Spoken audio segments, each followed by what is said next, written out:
Does Senator Vardaman ever come here for breakfast? Tashi Coleman asked, not 2 days after arriving in Tibbehah County, Mississippi from Brooklyn.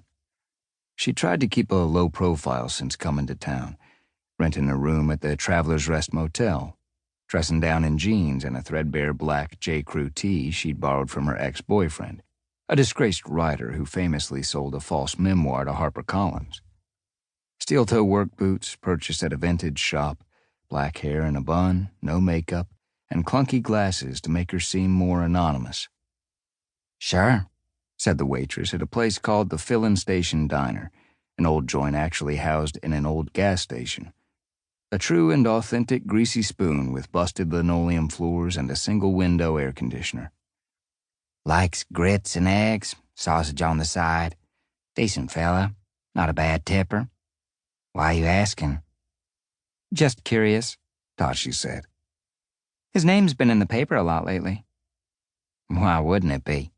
Mary asked, her hair the color of copper wire and permed tight like Tashi's mom from pics of her in the 80s. She wore a pale blue apron over street clothes, acid-washed jeans and a plaid top, plain white tennis shoes. "He's going to be our next governor.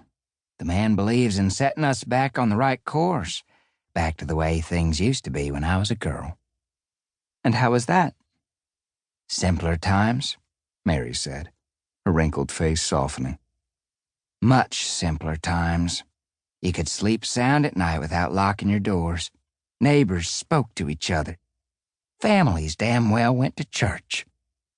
"And what's different now?" Tashi asked, glancing around the nearly empty diner. Just an old black farmer-looking dude by the front door smoking a very long cigarette. He seemed to be contemplating time and mortality, or perhaps the incoming rain. She hoped it rained. It would make for some nice audio for the podcast.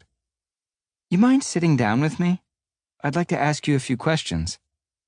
"Me?" Mary asked.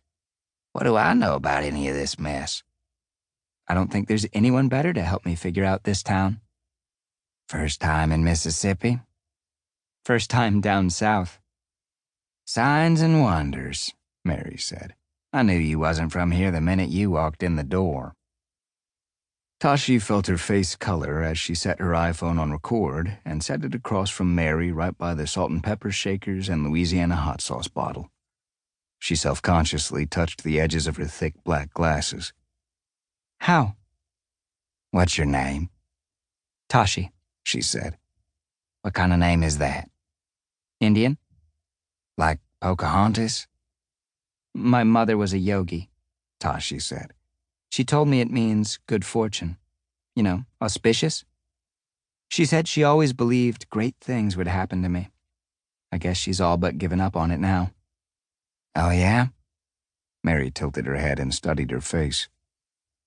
"Just where are you from, young lady?" "New York," Tashi said. "Brooklyn, actually. But I plan to be here for a long time. I really want to settle into Jericho." "Why on earth would you want to do that?"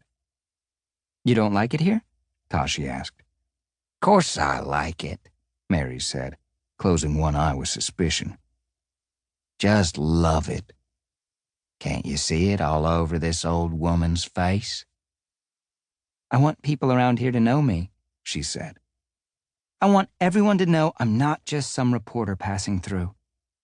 I know some people down here don't like strangers asking questions." "You've been watching too many damn movies," Mary said, wiping her hands on her apron and taking a seat. "This ain't no Mississippi burning. Let me tell you, folks around here have nothing but time to talk and talk. Just don't talk to someone about something you don't want known. You say one thing on the square, and 2 hours later, it's out all over Tibbehah." "This is a rough place," she said. "I've read a lot about it. Prostitution, drug dealers, Wild West shootouts."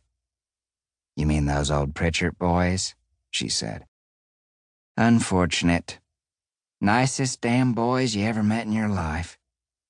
They just got a little above their raising, trying to expand their farming on up to Memphis.